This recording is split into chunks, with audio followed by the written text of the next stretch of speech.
Você está no Pode Ler e Escrever, o podcast literário. Por aqui, conversamos com escritores, profissionais do livro, produtores de conteúdo e amantes da literatura. Chega mais e aprenda com a gente. Olá, pessoas. Está começando mais um episódio aqui no Pode Ler e Escrever. A nossa convidada de hoje é a Cris Mello. Ela que é autora de um livro que acabou de ser lançado, O Coração do Príncipe, que é o seu de estreia com o grupo Ediouro. Mas ela já tem outras publicações, outras escritas. Conversaremos bastante sobre o processo criativo, sobre esse lançamento e também um pouco da sua trajetória literária. Cris, como que você está? Seja muito bem-vinda. Olá, muito obrigada por me receber aqui, pelo espaço.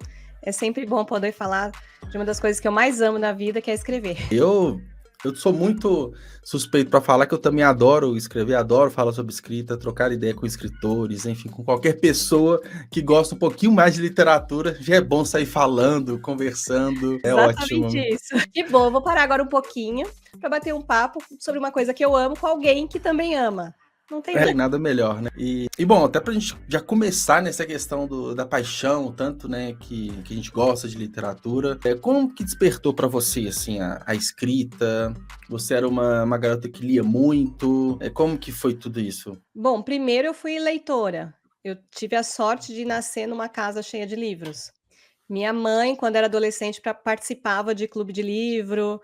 A minha casa era cheia de livro de sebo. Eu não escolhia muito o que ler, porque eu lia os livros que já tinha na estante da minha mãe. Sim. Então, eu lia muito romance policial, romance gringo, lógico, que era o que tinha nas estantes da nossa mãe, né? Literatura brasileira ficava muito focado nos clássicos, que a minha mãe também tinha, inclusive. Mas, como eu comecei a ler muito jovem, eu comecei pela ficção mesmo, mais de entretenimento, que foi a de Você mistério. pegou Vagalume, a coleção Vagalume, por Peguei para exemplo? gostar de ler. Sim. Eu tenho até hoje, viu? Ai, devia ter separado, tá aqui, tá um pouquinho mais para cima da minha Você falou que você cresceu numa casa recheada de livros, continua, né? Com Uma casa certeza. recheada de livros. Continuo, é meu lugar preferido da casa. E é engraçado que as amigas da minha filha vêm aqui, olham e falam: meu Deus! Então, eu cresci numa casa cheia de livros e cresci escrevendo diários, porque eu sempre fui muito comunicativa, mas introspectiva em relação a falar sobre mim. Nunca fui de expressar muito bem sentimentos e tal. E a minha mãe, boa educadora que é, me presenteou com um diário e falou: olha, filho, isso aqui é seu mundo, escreve aí, ninguém vai saber. Acho que como uma forma de eu desabafar. E nisso eu cresci entre palavras, né? Acho que eu aprendi a comunicar o que eu sinto melhor escrevendo do que falando. E ali nascia uma escritora, mas eu não tinha noção disso. Eu nunca sonhei em publicar livro. Eu convivo com vários escritores hoje e eu escuto muito, poxa, eu lembro da minha primeira Bienal, eu vendo as pessoas autografando e falando, pô, um dia vai ser minha vez. Eu nunca tive isso. Eu nunca fui numa Bienal e falei assim, Você não cresceu com esse sonho, né? Não era um sonho. Talvez não fosse muito palpável para mim ser escritora, sabe? É uma coisa meio distante, né, da vida real, vamos dizer assim. Eu tinha muito essa percepção também quando eu estava ali adolescente, iniciando a fase adulta, pensando em carreira, o que eu vou fazer e tal. A gente, assim, minha época não tinha uma internet igual hoje, né? Ainda era o mundo online e offline, a gente não tinha autopublicação direito, a gente não tinha autopublicação, era muito restrito e era uma distância muito grande entre nós, leitores, e o autor publicado, né? Eu nunca tive contato com alguém que escreveu um livro e publicou um livro na época. Hoje em dia, a gente tem contato online, presença. A gente vai numa Bienal, igual você falou, encontra com centenas de escritores, você bate papo sobre aquele livro. Então, acho que isso causa essa distância, né? Eu lembro com os clássicos, né? Só de autores mortos já, né? Não tinha foto na orelhinha do livro. Não tinha aquilo. A gente não sabia. É engraçado que eu desvinculava totalmente aquele objeto de uma pessoa. Parecia que o livro tinha brotado. Era distante. É muito realmente distante, né? E aí eu fui fazer letras. No curso de letras, que foi minha segunda faculdade, porque eu trabalhava em empresa, eu era formada em secretariado executivo, e aí peguei uma crise financeira horrorosa no Brasil, e as secretárias todas sendo mandadas embora, porque os diretores eram mandados embora, então se não tinha diretor, tinha secretária, né? E aí eu falei, ai mãe, eu vou voltar a estudar, porque nem que eu vire estagiária de novo, mas eu preciso voltar a estudar para arrumar emprego. Falei, poxa vida, mas eu não queria ficar restrito na administração, porque eu fui ver a grade do curso de administração, era praticamente a mesma grade. queria expandir um pouquinho, eu falei assim, acho que eu vou fazer letras, porque naquela época tinha algumas secretárias formadas em letras também. Vou fazer letras. Só que eu caí num curso muito voltado para literatura, que não era a intenção inicial, mas eu me apaixonei e me encontrei ali, sabe? Era um negócio que era fácil para mim. E eu nunca fui de ser fácil. Eu era boa aluna, porque eu gosto de estudar, eu sou dedicada, mas eu não era aquela que tirava 10 em tudo porque tirava 10. Não, é porque eu era aplicada. E de repente eu caí num curso que as coisas pareciam mais simples para mim, sabe? Eu absorvia de uma forma diferente. Legal. E aí, acho que no segundo ano, teve inscrição para o departamento de pesquisa literária, e eu não me inscrevi, porque eu já tinha arrumado emprego nessa época. Aliás, no departamento de recursos humanos, estava fazendo uma especialização em direito do trabalho no sábado, mas eu falei, não vou largar letras, porque acho que se eu estou nesse curso é porque eu tinha que estar. Então, vou continuar. E a minha vida era assim, uma vida dupla. E aí, a professora de literatura brasileira me catou, assim, no corredor e falou assim, olha, eu não vi sua inscrição. Falei, porque eu não me inscrevi mesmo. E nem vou, porque eu não tenho tempo e tal. Ela falou assim, vai sim, puxou uma ficha, me deu e falou, se inscreve, que tempo a gente arruma. Falei, tá bom. Virei bolsista do Departamento de Pesquisa Literária e ela era doutora... Ela ainda é doutora em Clarice Lispector. E aí ela me presenteou com um livrinho, que tá aqui também. Deixa eu pegar. Esse aqui, ó. Clarice Lispector, Uma Leitura Instigante. Foi esse livro que eu ganhei da minha professora. Fica aqui até hoje. E ela escreveu essas palavras que me pegaram. Querida Cris, leitora de entrelinhas que busca trilhar os caminhos iluminados da literatura clariciana. E aí eu fui conhecer Clarice, e Clarice foi minha fada madrinha. Eu comecei a sentir coisas lendo Clarice, parecia que ela estava falando comigo. E aí eu tinha um projeto de um texto científico para ser publicado, a gente descobriu coisas novas, e ela me dava tarefas, e aí no outro dia eu entregava para ela, e ela falou, olha só, você escreveu isso de um dia para o outro? Eu falei, foi, porque, né? Ela fez, olha, isso é um talento, presta atenção, porque não é comum as pessoas escreverem esse tanto de um dia para o outro com essa qualidade. Tá certo que ela não queria que eu escrevesse ficção, não, né? Quando eu larguei o meio acadêmico para virar romancista, ela me deserdou. Sentiu traída quase, né? Que desperdício de intelecto, vai escrever ficção, pelo amor de Deus. Juro que foi assim, o meio acadêmico é muito preconceituoso, né? Sim. Mas foi o meio acadêmico que me fez escritora, eu não vou negar isso. E foi Clarice que me pegou pela mão, e até hoje todos os meus livros, se pegar a primeira página ali, tem uma epígrafe para ela, porque eu serei eternamente grata. Então, a sua escrita se desenvolveu muito pelo acadêmico mesmo, né? Por uma formação teórica, não foi assim a prática de escrever que você foi se desenvolvendo, tendo a maturidade, né?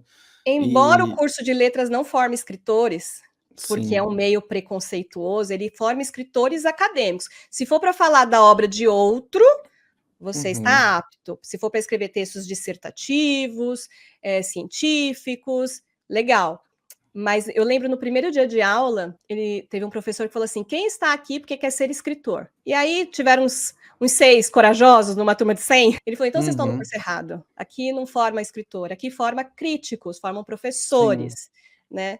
Mas a academia, ela... Acho que até outras áreas também tem muito esse preconceito. Às vezes quem... sei lá, da área até de exatas, é muito mais pela linha de pesquisa do que para o meio privado, por exemplo. Então, tem... Mas você teve meio que uma briga interna, chegou a algum ponto, assim, durante a graduação, do tipo, eu tô indo mais pro lado da ficção, mas aqui tá me levando por outro caminho. Teve um conflito, assim? Na graduação, não, mas na pós, sim. Eu fui fazer pós de literatura brasileira com essa mesma professora, e ela queria muito que eu entrasse, que eu aprofundasse a pesquisa, né, que eu continuasse trabalhando com ela em Clarice, e eu queria escrever um romance. E o romance que eu queria escrever, nessa época eu já tinha terminado o primeiro, já tinha publicado, e eu queria escrever outro, porque eu estava muito apaixonada por aquilo, eu estava naquele frenesi de ter descoberto a escrita, sabe? Era um frenesi mesmo.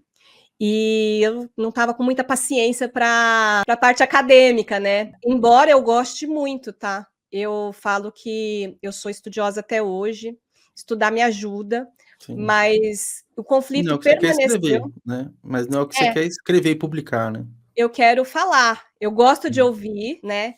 refletir sobre o que eu ouço. Lógico que a gente tem que ouvir os grandes, os maiores, e eu estou sempre indo beber na fonte, mas depois que eu processo aquilo em mim, a minha voz surge, é o que eu tenho de mais legal e bonito dentro de mim, eu não quero deixar preso, né? Não importa se tem valor para o outro ou não, importa o que significa para mim. Sim. E o meu primeiro livro eu escrevi meio que num processo de crise existencial mesmo, sabe? Eu estava com 30 anos, eu estava casada há pouco tempo, eu tinha acabado de ser mãe, num concurso público, eu tinha acessado um concurso público, e eu olhei em volta e falei, gente, agora é esperar a morte. Minha vida está definida, vamos esperar 30 anos agora. De hoje até o fim vai ser da mesma forma, né? Exato, eu vou trabalhar no mesmo lugar, vou morar nesta casa, eu vou estar com este homem, eu vou estar com esta criança. Entende? Aquilo, o meu irmão fala, né? Tudo que seria calma para uma pessoa, porque a estabilidade, foi turbilhão para mim. Não foi calma, porque a sensação de viver a mesma vida todo dia, 30 anos, me pirou um pouco, né? E eu sou professora de língua portuguesa, na época eu estava na sala de aula, e na época estava muito na moda Crepúsculo, e professor de língua portuguesa, emendando com a coisa acadêmica, costuma ser muito chato, muito exigente, e eu posso falar porque eu sou uma professora de língua portuguesa. E aí, a gente estava na sala dos professores, esses alunos falem porcaria. Eu falei, olha, se tira a pessoa de um videogame, da conversa, da rua, e prende por 300 páginas dentro de um livro, é porque é bom, né? Algum valor tem. Pode menosprezar totalmente isso. E aí eu fui ler. E aí eu li Crepúsculo, eu li tudo que estava na moda na época, e eu lembro de pensar assim, gente, o amor tá tão caído que a gente tá precisando chamar seres de outros lugares. É vampiro, é lobo, é anjo, é semideus. Não tem mais, assim, homem, mulher, ser humano com ser humano. Eu falei, aí eu viajei para a Inglaterra, tudo nesse meio dessa crise existencial. Né? Quando eu voltei, eu falei, eu já escrevi a crônica, né? Um blog. A minha história é difícil eu contar linearmente, porque eu não sei muito bem onde começou, sabe? Então eu começo... Eu tinha um blog que eu escrevia lá, umas crônicas e tal. Eu nunca tinha escrito um texto longo. Falei, quer saber? Eu vou tentar. Será que eu consigo as tais das 300 páginas? Juntei uma coisa ali, uma coisa lá, e fui. E lembro que quando eu estava lá para a página 60, eu não estava mais preocupada com a quantidade de página, porque eu encontrei o frenesi. Tava fluindo, né? Esse é meu lugar no mundo. Como é que eu vivi 30 anos sem saber que esse é meu lugar no mundo, né? E foi uma descoberta para mim mesmo. Mas ainda não pensava em publicar e ninguém ler aquilo. Ainda tinha Estava no processo. Você estava nesse processo de descoberta, né? São etapas, né? Exato. A gente descobre que gosta, arrisca escrever, começa a escrever, mas ainda não tem experiência e nem a vivência da publicação, né? Etapa por etapa, né? Sim, exatamente. E já era esse romance que você lançou agora? Ou não? Não, mas foi o meu primeiro romance publicado, que foi o Sob a Luz dos Seus Olhos. Sob a Luz dos Seus Olhos foi o meu primeiro romance escrito e publicado. A minha história é muito atípica, muito atípica. Toda vez que eu conto essa história, eu tenho a sensação de que eu estava destinada mesmo. Porque foi uma sucessão de coisas. Às vezes é mesmo. De repente era. Eu lembro que eu tinha 30 pessoas no meu Twitter na época. E eu terminei aquele romance, uma colega de trabalho leu, assim, meio a forceps, que ela falou, eu vou ler. Ela falou, olha, eu não posso... Eu já li, ela falou desse jeito, eu já li tanto livro ruim no mundo, eu não posso ler um livro bom e só eu no mundo ler esse livro, você vai ter que publicar. Eu falei, mas eu não sei publicar. Como é que publica um livro? Eu não sei publicar um livro. Eu não sei agora, né? Eu lembro que eu fui com aquele calhamaço na Biblioteca Nacional, e quando eu peguei o registro, eu vi meu nome assim, e já fiquei maravilhada só com aquilo, de ter um registro de um livro que tinha sido feito por mim. Eu não sabia o que fazer com aquilo.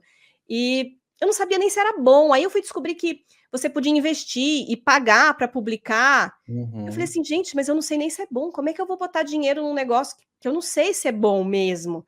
Eu não confiava, não. Eu não tinha essa confiança, essa autoestima. Eu não tinha. Sim. E aí, eu lembro que eu não sabia muito bem o que fazer com o livro. Eu entrei no Twitter e tinha uma editora pequena dizendo, olha só, a gente gosta muito de fantasia, de lobos e vampiros, mas estamos em busca de outras histórias. Olhe nossas regras de publicação e veja se você se encaixa. E aí eu li. Encaixa, vou mandar. E aí eu lembro que eram 4 meses a resposta, e aí nessa época eu já estava seguindo um escritor ou outro, que sempre contava que ficava 4 meses esperando, aí vinha uma carta dizendo que não, muito obrigada. Então eu já estava preparada para isso, para esperar daqui 4 meses receber uma carta de não, muito obrigada, né? E aí enviei o e-mail e pedi que acusassem o recebimento, se pudessem. Só para ter certeza que foi, né? Chegou aí, vocês receberam? E aí acusaram, falando, recebemos, obrigada pelo envio e tudo bem, fui cuidar da vida. Tinha um bebê na época, fui cuidar da vida. Depois, umas horas assim, eu fui checar os e-mails e tinha uma resposta.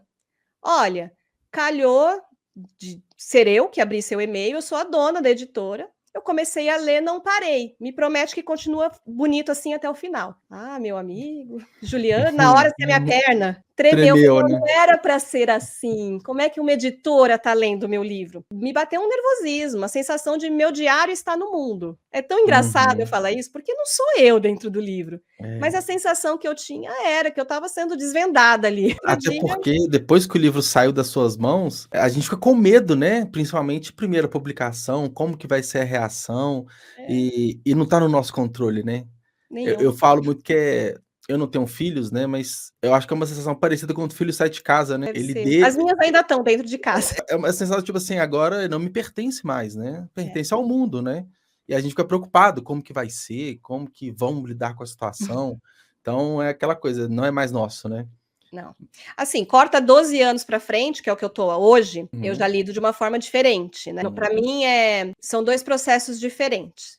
Quando eu tô no computador, quando eu abro o primeiro arquivo em branquinho, que eu vou começar, é uma certa magia. E quando eu termino e entrego, para mim vira um outro tipo de trabalho.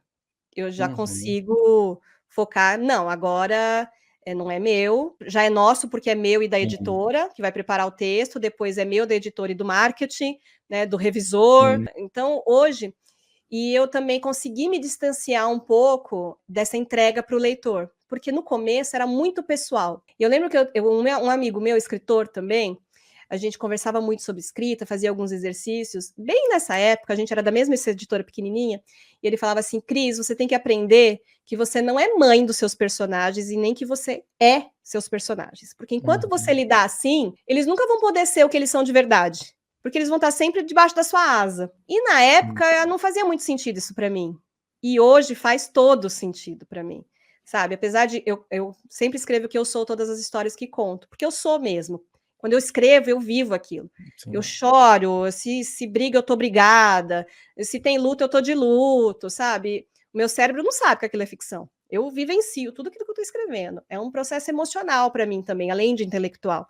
Então, mas hoje eu tenho o desprendimento de entregar e falar, olha, agora é seu. Coloca a sua contribuição. Você tem o direito de achar o que você quiser, não tem problema. É uma visão mais racional depois de escrever. Às vezes até na revisão, de tirar uma parte, de ajustar aqui, é uma visão muito mais tipo, eu vou mudar isso aqui porque vai funcionar, porque não é uma questão do que você gosta ou que você não gosta, né? Já muda, né? Aí já tem que ser a Cris num papel mais ali de mercado e menos criativo, né? Eu acho que assim, quando eu estou produzindo, eu tenho a felicidade de ter caído sempre em mãos que me permitiram que eu fizesse o que eu quisesse com o texto, sabe? Eu nunca passei por uma revisão assim muito, Cris, isso aqui não dá certo, a gente vai ter que mudar esse final, uma coisa brusca assim, ou esse personagem não funciona, mesmo porque eu escrevo dando o livro para o meu grupo de beta ler. Sim. E assim, não é que eles determinam a história, mas eles são meu filtro. Olha, eu detesto esse personagem. Ok, era para detestar, tá tudo certo. Olha, isso aqui para mim soa esquisito. Ué, por que soa esquisito? Bom, soa para um, pode soar para 100, eu vou lá e ajusto. É uma questão, é comunicação. A gente não pode esquecer que um livro, um romance, também é uma comunicação intencional. Eu não posso esquecer disso em hora nenhuma. E como é comunicação escrita, eu não consigo intervir no ato da comunicação. Não, você não entendeu, deixa eu explicar melhor. Eu tenho que garantir que o que eu estou falando vai ser compreendido. Exato. Então, quando eu escrevo com essas pessoas me ajudando, às vezes eles falam assim, esse diálogo estava tão bom, mas acabou muito rápido. Eu vou lá e escrevo mais 5 falas. Não é um problema, você tem que ter... Escrever é um exercício de humildade. Primeiro que você vai ter que lidar com a sua imperfeição publicada. Porque é feito por um ser humano, é imperfeito, né? E não vai agradar todo mundo também, por mais que você tome todos os cuidados, vai ter quem não vai gostar, vai ter gente que vai Exato, encontrar um erro que 100 pessoas não encontraram, então exato. faz parte. E eu, assim, eu tenho plena consciência que eu escrevo um livro, é o melhor daquele momento, é o meu melhor de Sim. hoje. Amanhã, talvez não seja, então eu escrevo outro. Qual vai ser o melhor livro, Cris? O próximo. O próximo eu quero sempre que seja melhor do que os outros, embora cada Isso um é tenha a legal. sua, né, particularidade.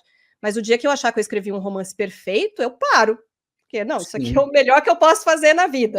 Porque o próximo depois do perfeito vai ser frustração, né, porque você não vai Exato. atingir aquilo, o seu melhor, É, e sendo exigente ao ponto de não te bloquear criativamente, é legal, né, e esse pensamento de sempre melhorar, eu acho que não é nenhuma questão de cobrança, tem às vezes com trabalho, é uma questão de que é natural essa melhora, porque quanto mais você escreve, melhor você vai ficando. Você tem mais depoimentos e feedbacks dos leitores beta, você tem mais público lendo os seus livros, então é normal, né, ser sempre melhor. exato. E eu acho que assim, aí tem o meu dilema do acadêmico que a gente começou conversando, porque a princípio eu me cobrava muito em relação ao valor do que eu fazia, sabe? Eu escrevo Sim. romance romântico, eu sou mulher. As pessoas tendem a achar que é literaturazinha, livrinho para Uhum. mulherzinha, é Sim. sempre no diminutivo. E eu não vou dizer que isso nunca me afetou, porque eu sou acadêmica, né? Eu venho de uma área. Fala que escritor é egocêntrico, eu falo, meu amigo, um acadêmico Uhum. é muito mais. A gente quer fazer coisa para a posteridade, né? Quer encontrar coisa Sim. inédita que está há 200 anos no mundo. Não, só eu achei isso aqui. Eu estudei, eu Uhum. encontrei isso aqui, consigo comprovar. Então, e a gente determina, isso tem valor, isso não tem, isso é arte, isso não é. Então, Sim. eu vim desse meio e eu me cobrava muito. Pô, por que que eu estou escrevendo isso? O que que eu Sim. quero com isso?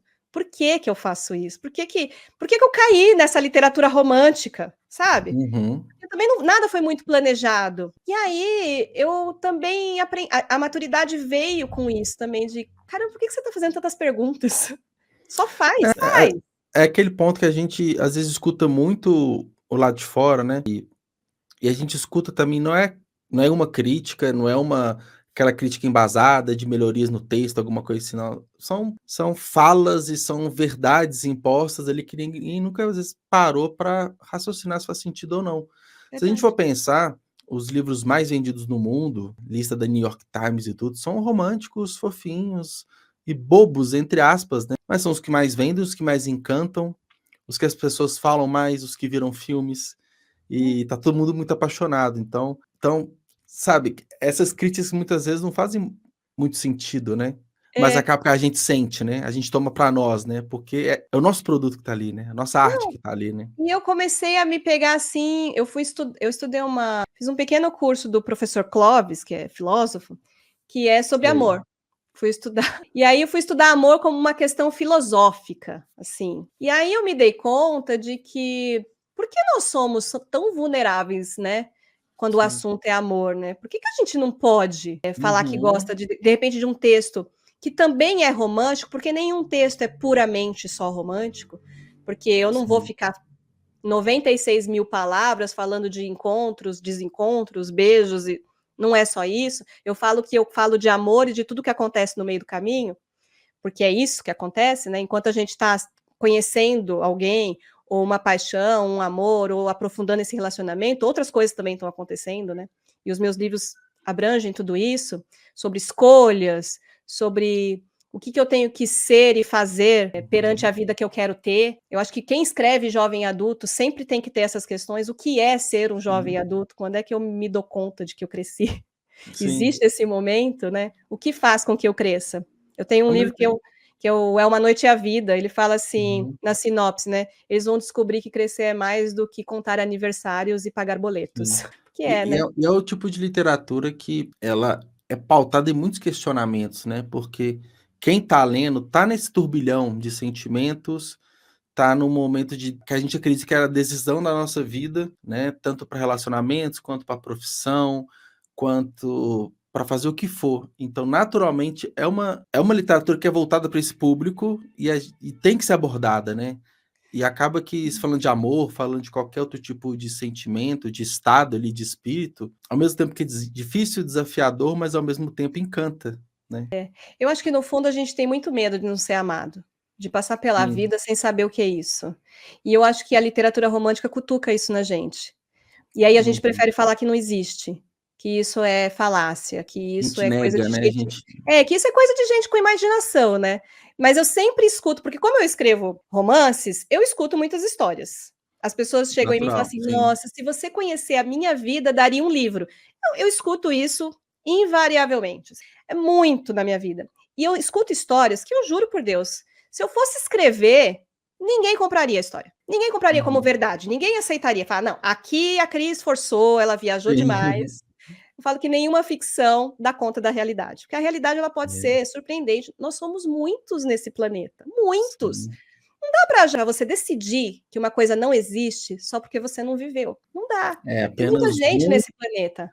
é um ponto de vista só, uma vivência tão Sim. ampla, né? E a gente pode pegar aí filhos gêmeos com a mesma estrutura familiar, com a mesma criação e convivências completamente diferentes, com percepções, pensamentos, sentimentos diferentes. Está completamente fora ali, né? Pessoas tão distintas. Sim. Mas também é a magia ali também, né? Que com certeza. permite... Ainda bem, né? Ainda bem. E permite a ficção se expandir para onde for. Também, Verdade. né? Verdade. E o seu último livro, Cris? Como fala um pouco, né, depois de anos e anos já escrevendo, com a carreira também, você falou muito da sua graduação, na parte de letras e tudo mais, como que tá, né, a Cris hoje, escritora, com um novo lançamento, tanto, né, os desafios que eles ainda existem, não os mesmos lá de trás, de como publicar um livro, mas sempre tem novos desafios também, que nos motiva ali, né? E como que tá a Cris Com hoje, né? certeza. Com o livro novo. Bom, a Cris hoje descobriu que além de você conseguir entrar no mercado, você precisa se manter nele. Que é o mais difícil. É muito difícil, tanto quanto entrar, né? Sim. A rotatividade é grande, o mercado está sempre procurando uma promessa, né? Vive muitas ondas, então você se equilibrar e se segurar no meio de tudo isso também não é fácil. Eu procuro não pensar muito nisso. Eu fiquei um tempo sem escrever ficção, tinha voltado a estudar, fui fazer neurociência, voltei um pouco para pedagogia, que também é uma paixão. Eu estava com as minhas filhas menores, e todo projeto que eu entro, eu sou muito engajada, e eu estava muito, muito engajada no meu projeto de ser mãe. Então, eu também fui estudar para me sentir mais preparada. E aí, fiquei um tempo sem escrever ficção, a pandemia pegou mal em mim. Acho que muita gente aproveitou para produzir muito, eu não conseguia produzir nada. Uma filha entrando no Fundamental 2 e a outra sendo alfabetizada. Então, assim, a situação me sugou muito, e eu acho que tristeza é bom, mas até um ponto. Acho que quando ela passa do ponto, me consome, eu não consigo transformar em escrita, pesa. E aí eu comecei muitas coisas e não terminei. Tem muita história no limbo pela metade, que ali esperando eu ser resgatada ou não. E aí, entre uma coisa e outra, eu vejo o nome da minha editora no WhatsApp, que foi minha editora da Rocco. E ela, como é que você tá de tempo? Aí eu falei, meu Deus, eu não sei nem o que é, mas eu já sei que eu vou falar sim. Sim, deixa eu ver o que eu vou aceitar sem ter tempo e sem poder, né? Exatamente, a escrita é isso na minha vida. Toda vez que ela me chamar, eu vou falar sim. Não tem como, eu não sei nem porquê, mas é sim, todas as vezes, né? E eu sinto que foi um resgate mesmo, porque eu estava focada em outros assuntos, mais acadêmica de novo, e parece que a vida falou assim, vem cá que você ainda tem coisa para dizer. Sim. Cheguei a pensar isso, será que eu tenho alguma coisa ainda a dizer? Né? Eu sempre fui prolixa, muito produtiva, publicava 2 livros por ano, um romance e um paralelo, e um amigo meu falou uma coisa linda para mim, falou assim, porque eu me cobrava, né, de não estar escrevendo, inclusive em terapia, e ele falava, Cris, você tira tudo tão de dentro que eu acho que você tirou muito, de repente é hora de preencher um pouco, né? De viver, de preencher, de pensar e depois voltar a tirar. Então, quando eu vi o nome dela, vamos fazer uma reunião? Eu falei, vamos. E aí ela veio, olha, a gente queria muito publicar uma história que se passasse com a coroa portuguesa no tempo que eles passaram no Brasil. Aí eu falei assim, gente, por que eu nunca escrevi um livro? Por que você me escolheu, né? Eu falei assim, Ela falou assim: a gente pensou em alguns nomes, mas a gente decidiu falar com você porque a gente quer que seja lindo, e para ser lindo tem que ser você. Aí eu falei: nossa, você é muito experiente, né? Pegou bem no ego do autor, né? Pô, só eu posso fazer essa história. Depois dessa, você não teve como recusar, mas do outro lado pensou, como que eu vou fazer? Mal sabia ela que eu já tinha dito sim antes de saber o que era. Mas, na verdade, eu sempre tive vontade de escrever um livro de época, não tão antigo, tá? Eu tenho uns períodos na minha cabeça que eu quero escrever. Não vou falar. Eu tenho umas coisas na minha cabeça que eu falo, não, esse período aqui, acho muito rico, gostaria de escrever. Mas não era 1800, tá? Não tinha nada a ver com a coroa portuguesa. Nada, nada. Só que eu sou movida a desafios. E a minha escrita, quando eu lancei o meu primeiro livro, eu fui chamada de Nicholas Sparks de saia. De sair no jornal. Eu tenho várias matérias com fotinho minha, escrito isso em cima. E eu lembro que eu fiquei meio assustada na época. Porque eu falei, caramba, eu cheguei agora e eu já tenho um rótulo, eu já estou numa prateleira. Sim. E aí eu passei muitos livros querendo provar que eu não era só aquilo, que eu tinha repertório, que eu podia fazer outras coisas, que eu podia falar de amor de diversas maneiras. Então eu tenho livros mais próximos da realidade, eu tenho livros mais românticos. Eu queria mostrar que eu não era uma coisa só. Então eu falei que eu lembro muito na época que eu prometia. Quando eu lancei meu segundo livro, as pessoas pegavam e faziam assim: eu vou chorar. Uhum. Eu falei assim: olha, eu prometo que você vai sentir alguma coisa, não exatamente isso, mas que você vai sentir alguma coisa, porque eu comecei a sentir essa cobrança mesmo de fazer outros livros réplicas do meu primeiro, que é um sucesso absoluto. Só que eu não queria replicar. Eu falei, eu não quero ser uma escritora de 10 livros iguais. Eu não quero isso, porque eu fugi do trabalho burocrático. Eu tinha 10 anos de empresa. Senão você entra só questões mercadológicas ali, né? Qual Só para sentido? vender. Perde. Né? A parte gostosa ali da escrita, que é você ser livre para escrever aquilo que você quer, ter essa paixão, esse êxtase de terminar uma história, você vai perder. Vira um trabalho, né? A possibilidade de ter uma grande ideia e de querer fazer Sim. diferente. Então, quando veio um convite que era totalmente diferente do que eu já tinha feito, eu amei, porque eu sempre vou gostar de sair, de me desafiar. Eu adoro começar um livro pensando, será que eu vou dar conta? Será que eu consigo? E chegar no final e falar, consegui. Então, é o que me move. Então, eu gostei muito. É claro que eu falei, eu preciso estudar, porque eu sei que é ficção, mas ficção boa de verdade tem que parecer que é verdade. Sim. Né? Ficção boa, a pessoa tem que estar lendo e não tem que lembrar que aquilo é ficção. Ela tem que comprar a história, ela tem que... Ainda mais quando é de época, né? Você não pode ter erros cronológicos, não pode ter várias questões ali que desabonam toda a sua história, né? Sim. Eu costumo dizer que você tem que conhecer a técnica, nem que seja para subvertê-la, que é Exato. permitido. Eu posso ignorar uma coisa, mas propositalmente, não porque eu não sei, Claro. não porque eu desconheço. Então, com a história, eu fiz a mesma coisa. Vou dizer que meu livro é 100% fiel? Não, porque senão também ia virar um livro didático, né? Não é, é ficção. E eu ajustei a realidade ao meu bel prazer. Mas, enquanto você estiver lendo, eu não quero que você pare e pense, opa, isso aqui é esquisito. Porque tudo que te tira da leitura é erro, é falha. Então, eu quero que você fique imerso naquele universo e acredite no que eu estou te falando. Mesmo porque todo recurso narrativo que você usa é uma desculpa para o leitor seguir até o final, me deixar contar o que eu quero até o fim. Então, eu fui estudar, eu fiquei 6 meses só estudando. Mergulhei mesmo, eu vi documentário, eu li livros, eu escutei podcast, eu fiquei íntima da família. Eu sei o nome de todos os irmãos, dos primos. Hoje eu falo coisa assim, eu pareço uma fofoqueira da família real. Sim. Você sabia que essa irmã aconteceu isso? Não, mesmo porque tem muito material sobre Dom Pedro, e depois pula para Dom Pedro II. Sobre as irmãs, sobre as outras filhas da Carlota e do Dom João, tem pouquíssimo material. Eu tive que ler muito trabalho acadêmico. Fui buscar trabalhos nas universidades que falassem das irmãs, porque tem pouco material, né? E elas foram importantíssimas para a política. Inclusive, do jeito que a mulher podia, que era através dos seus casamentos, mas elas tiveram casamentos importantes. Então, eu estudei, fiz o projeto, e aí eu lembro que o primeiro projeto, a minha editora até falou assim, Cris, tá muito sério, muito durinho. Falei, gente, acho que eu estudei tanto que ficou um tom professoral, sabe? Ficou muito... Eu falei, não, calma aí, peraí, vou ajustar, vou dar entrar no modo romancista. Sim. E aí, ajustei, fui melhorando, entreguei o projeto, e aí veio o prazo, né? Então tá bom, você tem que entregar até tal época. E mergulhei. Eu acho que eu estudei tanto que quando eu comecei, de fato, a escrever, foi o livro mais rápido que eu escrevi. Eu escrevi em 7 meses esse Foi livro. fluindo, né, porque eu tinha tudo na cabeça, né. Eu demoro olha, já demorei até 2 anos para escrever um livro, Uhum. mas esse eu escrevi em 7 meses.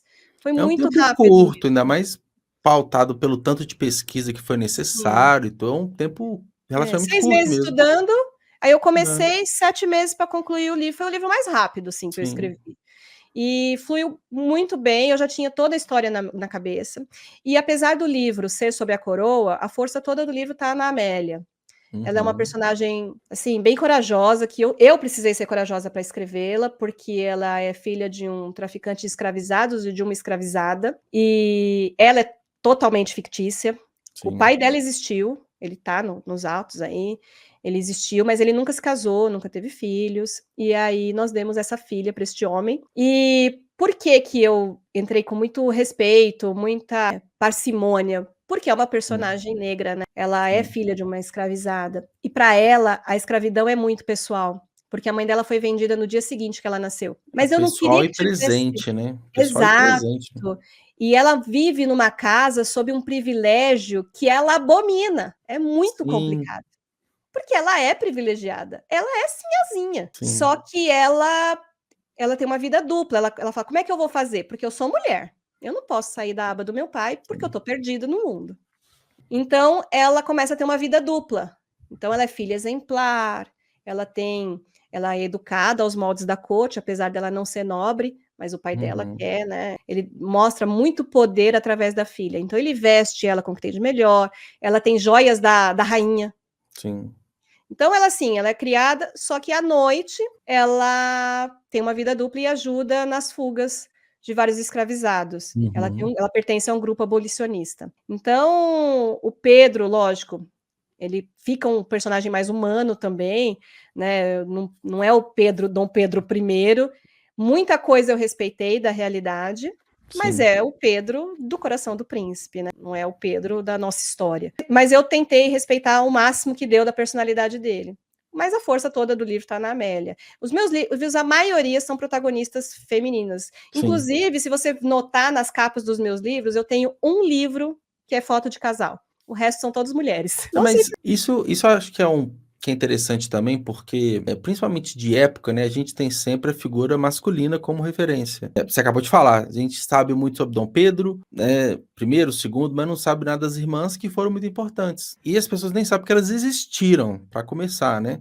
Uhum, Então, tem todo além do embranquecimento, tem todo o apagamento da mulher na história, né. Então quando você exatamente. traz, por mais que seja uma ficção, mas quando você coloca esse protagonismo feminino, acho que dá primeiro um questionamento inicial ali do leitor, principalmente esse que desconhece muitas vezes da história, mas também é um diferencial e um gancho para tornar essa história mais interessante ainda do que se fosse Sim. com ela se torna menos previsível, né. Exato. E aí a gente entra naquela outra questão de se encaixar nos rótulos, né. Sim. Quando eu fui convidada, e aí ficaram sabendo que eu escrevi um livro de época, eu escutei assim: "Ah, então agora você é uma escritora de livro de época".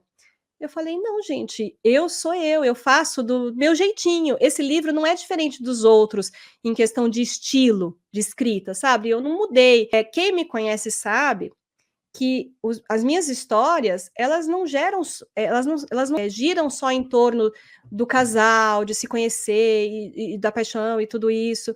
E eu jamais conseguiria fazer um livro que falasse só sobre conseguir um casamento, por exemplo. Hum.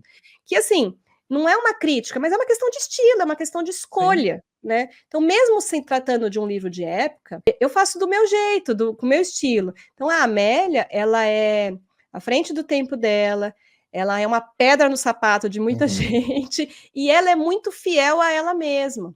Ela tem noção de que pessoa ela quer ser. Olha, eu ainda não Sim. consigo ser, mas eu sei quem eu quero ser. E eu vou Uhum. continuar no meu caminho até ser o tipo de pessoa que eu quero. E o amor não desvia ela desse objetivo. Uhum. Então, a gente tem que tomar cuidado com os rótulos. As pessoas confundem também literatura erótica com literatura de época, porque existe um ramo da Sim. literatura de época que é voltada para o erotismo, e está tudo bem, é maravilhoso. Eu tenho vários aqui na minha estante, mas não é o caso do meu livro também. É um livro que tem muita química, são adultos, fazem coisas, sim. mas não é o foco do livro, não é o objetivo. Meu objetivo sempre vai ser falar de gente, dessa coisa complexa que é o ser humano tentando viver nessa terra. Sempre, não importa a época. Seja 1800, seja 2000, é sobre isso. Que legal. Muito interessante essa explicação toda sobre o livro, né? Eu acho que vai muito além de ler uma sinopse ali, eu acho muito legal quando o autor fala sobre o livro, que são detalhes ali que acho que enriquecem ainda mais para quando você vai pegar o livro para ler, sabe? Entendendo a cabeça do escritor, acho que dá uma visão assim, diferente, interessante para o livro. E assim, por mais que o livro tenha sido lançado há pouco tempo, a cabeça do escritor não para, né? Eu nunca vi um escritor que falou assim, escrevi um livro e acabou, não quero mais. Esse não existe, sempre termina e já está pensando no próximo. Você já está pensando no próximo ou ainda é muito cedo? Eu já estou pensando e começando. Na verdade, eu estou escrevendo, mas eu ainda não estou naquele ritmo, porque no começo eu ainda misturo muito tempo de escrita e pesquisa, e eu tomo decisões, né? Eu estou naquela fase que eu já tenho alguns capítulos, eu já tenho o projeto do livro pronto. Na verdade, eu já sabia que eu ia escrever esse livro quando eu estava escrevendo O Coração do Príncipe.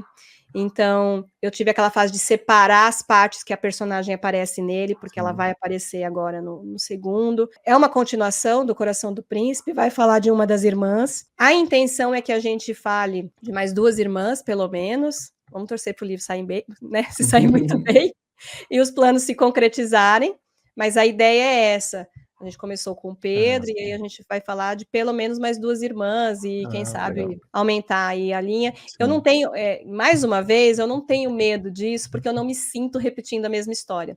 São personagens muito diferentes um do outro. Acho até que o próximo livro vai ter um tom um pouquinho mais cômico, porque a personagem faz isso com ela, né? A Amélia é uma personagem muito dura, séria, firme no propósito. Então, o tom do livro, quem determina, é a pessoa que está vivendo. Sim, é o protagonista ali que conduz, exatamente. Né? Então, é um livro mais profundo, né? Muito dolorido em alguns momentos. Sim. E eu acho que o próximo livro vai ter um pouco disso também, porque tem alguns dilemas, mas a gente vai ter uma personagem um pouquinho mais cômica, mais irônica. Legal. Ela trata as coisas de uma maneira diferente. E eu adoro, porque a gente fica com a cabeça, às vezes eu penso uma coisa e falo, nossa, gente, isso é tão fulano.